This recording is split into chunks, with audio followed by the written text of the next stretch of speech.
Um, a lot of people probably who would be donors to the school, prospective donors, would like to know how you got the vision for establishing a school. I guess it was back in the early 80s.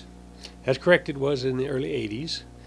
It was kind of after the publication of The Nation at Risk, which was a paper that was done about the status or state of public education in the United States.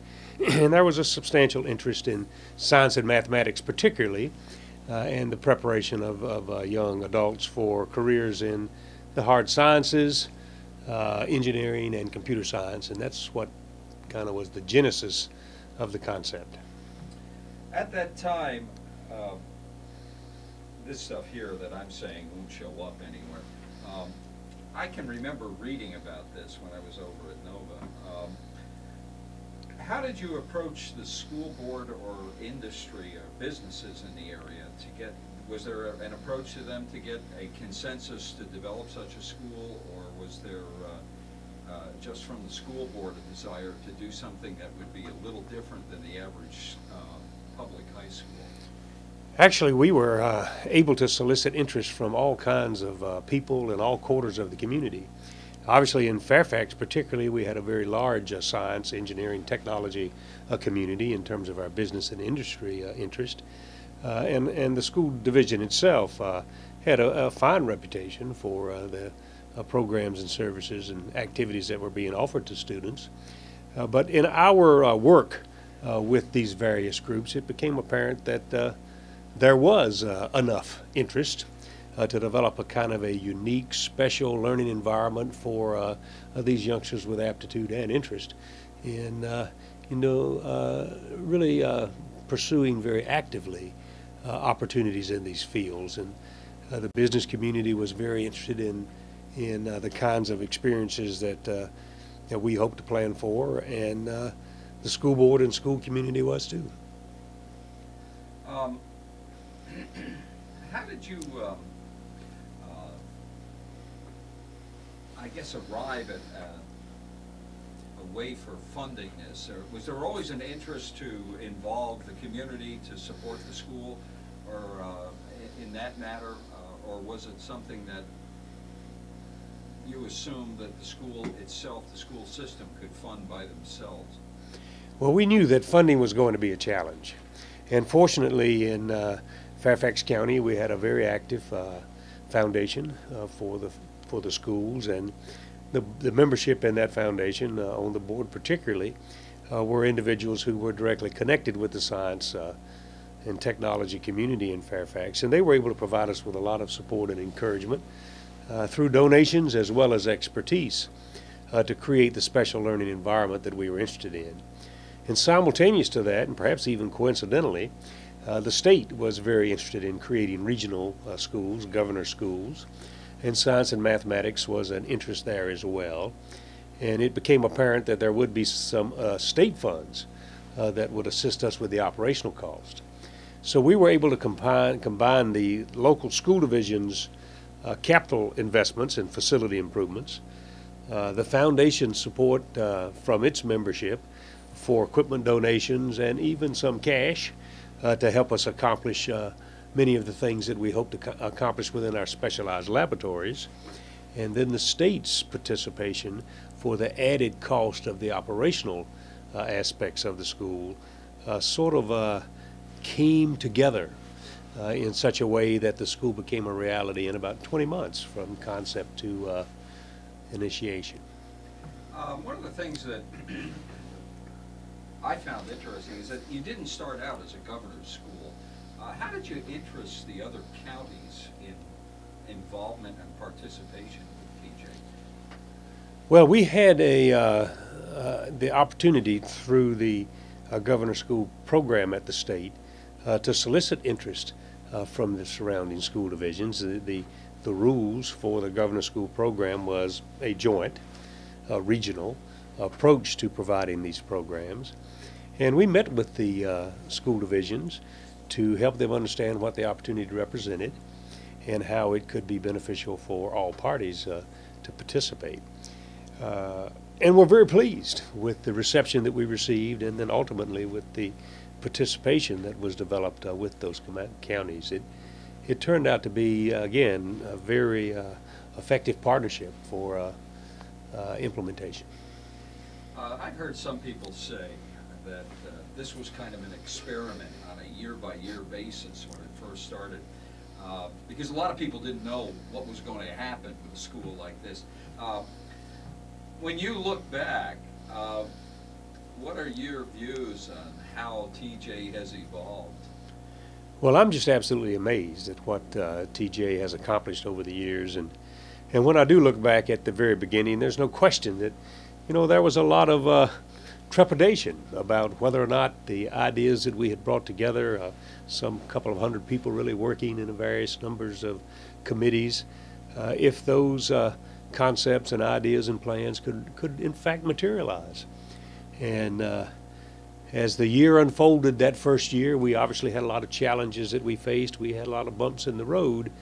But wow, the group that we put together, the faculty and staff that was selected for that first year, the student body that was selected for the first year, those personalities were just such a wonderful mix that success was a very real possibility early in the program. And as soon as we started counting the applications for the first year and recognized that we had a pretty significant interest, we felt like we had the right formula. There's not too many places like TJ around the country, and I've seen a lot of people come through here over the years and wonder, what is it about this place that is so different? I have my own views, but I was wondering, you've been around schools for a long time. I've taught in inner city schools, voc-ed schools, suburban schools, and the community college. What do you think made the difference here to make this place such a showcase for the rest of the country, well, for that matter, the world? Well, I think that it's unique in a lot of ways. One, I think that the pool of students that are represented by the participating school divisions here in Northern Virginia is just extraordinary. When you look at the school divisions that are a part of this wonderful experience, the students that are eligible represent such a fine group that you know, that's a unique circumstance, I think, when you look at other schools around the nation. We also have the advantage, similarly, for the faculty and staff, simply by virtue of our geographic location and the kinds and caliber of individuals that we have to recruit from, to take the responsibilities for teaching these young men and women as they prepare for their respective careers, probably you know, is unique too. We have a very, very rich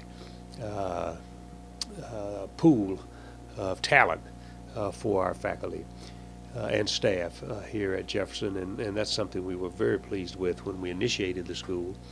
And then lastly, I think Fairfax County and the cooperating districts have a strong, you know, long-standing tradition of supporting and encouraging public education. So when you get those three things together, where the expectations for high or excellent performance and accomplishment combined with interested and motivated students, talented faculty, you know, nice facilities and supporting services, it really is a unique place in a lot of ways, and it obviously contributes to a success story. I got one more thing that I think we might try to do, and that would be, what was your position when you were in charge of developing the school? What title did you have? I was assistant superintendent for vocational, adult, and community education when the school started. Okay. In fact, the proposal for the school came while I was in that role. Subsequent to that, I was appointed to the assistant superintendent for what was called Management Information Services for the latter part of my tenure here in Fairfax. So I actually had two roles as assistant superintendent for a total of 8 years in Fairfax County.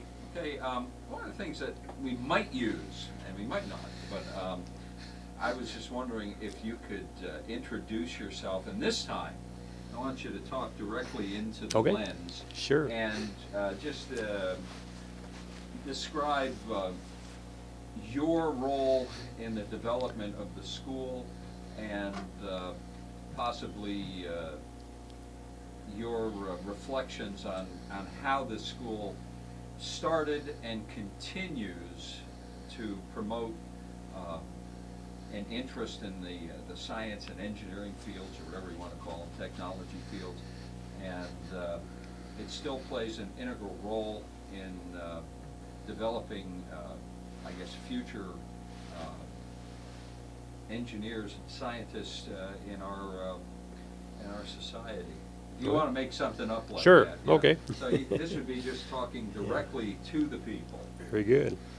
Hi, I'm Dave Sawyer, former assistant superintendent here in Fairfax County, and visiting at the Thomas Jefferson High School for Science and Technology. And it's a real pleasure to be here yet again.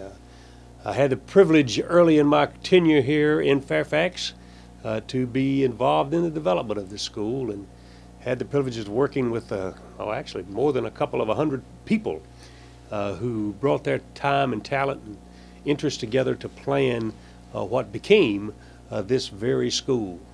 We were excited then about the prospects that the School for Science and Technology held for the young men and women who would be able to take part in it. And of course, as the years have gone forward, I personally have been even more impressed with the accomplishment of these youngsters as they have matured and developed in their studies here, and the reputation that Jefferson has gained throughout the years. You know, back in the early 80s, when we were contemplating the creation of this school, we knew that there was a significant demand for scientists and engineers and mathematicians, individuals with an interest in technology and where it was going, computer science, all those kinds of things. And the world over the last 25 years has certainly proven that to be true. But what's really been impressive has been the fact that the school has continued throughout this quarter of a century now to contribute to the development of these kinds of skills and talents among youngsters who are making a difference in their world now, as they are in fact contributing adults. Nothing's changed from that perspective. We still need in our laboratories and our businesses all across this planet folks who understand, appreciate, and value the contributions that science and engineering and technology can make to our way of life and our very future standard of living. It's great to have been a part of that. And I'm so proud of the students here, of the faculty and staff that's been found, selected, and brought to this environment. It's a great place to teach and a wonderful place to learn. And it's been a pleasure to once again see just how successful it's been. Thank you for the invitation.